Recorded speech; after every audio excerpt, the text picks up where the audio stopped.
News Tamil கழுகு. டெல்லியில நடந்த சிபிஐ விசாரணையில திமுகவுக்கு எதிராக தாவேகா நிர்வாகிகள் வாயே திறக்கலையாம். திமுகவை சிக்க வைக்கிற கேள்விகளுக்கு ஆதவும் புசியும் பிடி கொடுக்காம பதில் சொன்னாங்களாம்.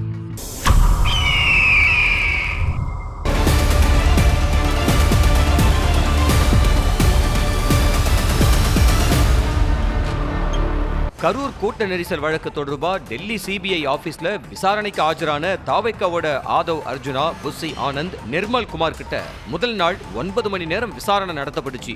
மறுநாள் 3ஆம் நாள்னு விசாரணை சீரியஸா தொடர்ந்துகிட்டே இருக்கு. தாவேக்க நிர்வாகிகள் கிட்ட தனித்தனியா ஏகப்பட்ட கேள்விகள் கேட்கப்பட்டுச்சான். குறிப்பா திமுகவையும் தமிழக அரசையும் சிக்க வைக்கிற மாதிரியான பல கேள்விகள் இருந்ததா சொல்றாங்க. விசாரணைக்கு ஆஜரான ஆதவ் அர்ஜுனா உட்பட எல்லாருமே தமிழக அரசுக்கு எதிராவோ கரூர் மாவட்ட நிர்வாகத்துக்கு எதிராவோ வாயே திறக்கலையாம். நாங்க 10,000 பேரை எதிர்பார்த்தோம், ஆனா ரசிகர்கள் எதிர்பார்க்காத அளவுக்கு வந்துட்டாங்க.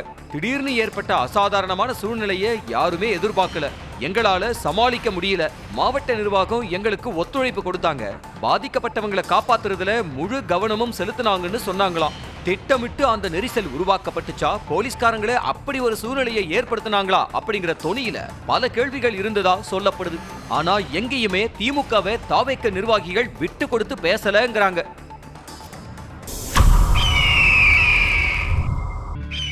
ஓபிஎஸ் தினகரன் தாவேக பக்கம் போறாங்கன்னு சொல்லப்படுற நிலையில அவங்கள தேசிய ஜனநாயக கூட்டணிக்குள்ள கொண்டு வரணுங்கிறது தான் அமித்ஷாவோட அசைன்மெண்டா.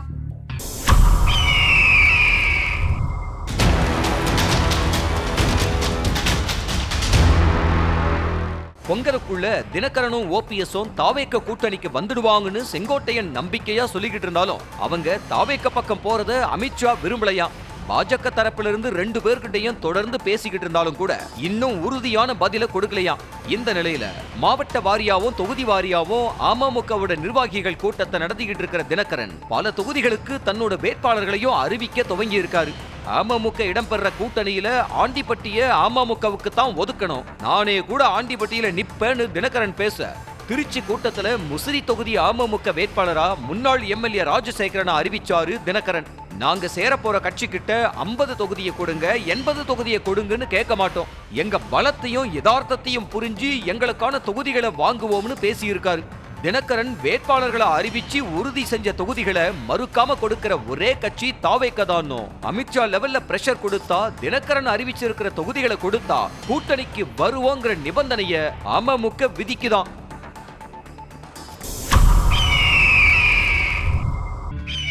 திமுக சொல்லியும் அதோட கூட்டணி கட்சி தலைவர்கள் விஜய விமர்சிக்க தயக்கம் காட்டுறது அறிவாலயத்துக்கு ஆச்சரியத்தை ஏற்படுத்தியிருக்கான்.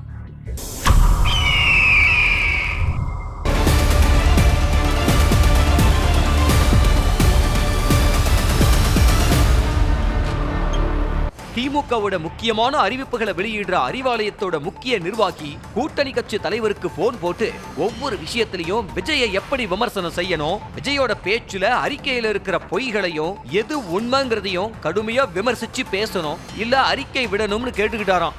ஆனா திருமா, வைகோ தவிர வேற எந்த கூட்டணி கட்சி தலைவர்களோ நிர்வாகிகளோ விஜய விமர்சிக்காம இருக்கிறது அறிவாலயத்துக்கு அதிர்ச்சியை கொடுத்திருக்கான். குறிப்பா காங்கிரஸ் தரப்புல இருந்து யாருமே விஜய் பத்தின விமர்சனத்தையோ எதிர்பார்ப்பையோ பதிவு செய்யாம இருக்கிறதுல திமுக தலைமை அதிருப்தியில இருக்கிறதா சொல்றாங்க.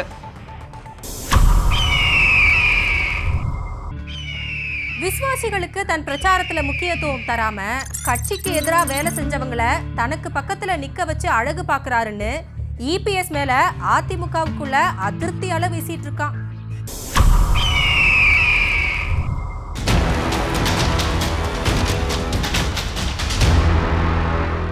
அதிமுக பொதுச் செயலாளர் எடப்பாடி பழனிசாமி தொகுதி வாரியா நடத்திக்கிட்டு இருக்கிற பஸ் பிரச்சாரத்தை கும்மிடிப்பூண்டி தொகுதியிலையும் மேற்கொண்டாரு. பிரச்சாரத்துக்கு போற தொகுதிகளில் இருக்கிற முன்னாள் இந்நாள் எம்எல்ஏக்கள், மாவட்ட செயலாளர்கள், குறிப்பா சம்பந்தப்பட்ட மாவட்டத்தோட பொறுப்பாளர்களை தன்னோட பஸ்ல ஏத்தி தனக்கு பக்கத்துல நிக்க வைப்பாரு.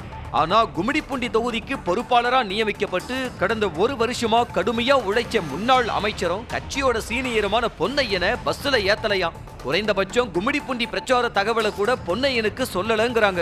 ஆனா 2021 சீட்டு கொடுக்கலன்னு கட்சியை விட்டு வெளியேறி அதிமுக கொடியையும் கிழிச்சு போட்டு கடந்த 4 வருஷமா கட்சி வேலையவே பார்க்காமலும் பாஜக கொள்கைகளுக்கு ஆதரவா கையெழுத்து போட்டதுக்காக கட்சியிலிருந்தே நீக்கப்பட்ட முன்னாள் எம்எல்ஏ விஜயகுமார் மன்னிப்பு கடிதம் கொடுத்து கட்சியில சேர்ந்திருக்காரு.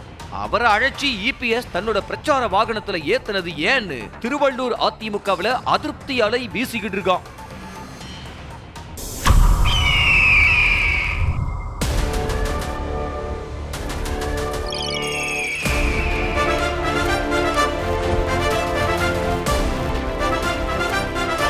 நியூஸ் தமிழ் கழுகு.